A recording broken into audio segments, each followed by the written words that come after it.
माझ्याकडे पण तुमचा अख्खा बायोडाटा आहे. कसला बायोडाटा? तुमचं शेजारच्या संगी सोबत लफडं चालू आहे.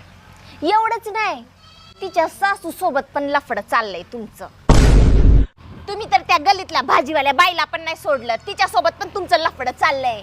आणि हेच नाही, मॅडमची ती मैत्रीण दररोज येऊन बसती नाही का, तिच्यासाठी तुम्ही ती लेमन टी बनवून देता तुमच्या हाताने. तिच्या सोबत पण तुमचं चाललंय. बस का अजून सांगू? लय माझ्याकडं तुमचा बायोडाटा. काय हो, काय बोलत उभारलाय शांताला? अगं काही नाही, ते शांताच्या मुलांची शाळेची फीस भरायच्या म्हणा, ते 1000 रुपये मागलाल, ती देतो की पाप बिचारीला. शांता हे घे 1000 रुपये. साहेब 1000 नाही 2000. हे दिलो बघ 1000 रुपये, नीट ठेव सांभाळून.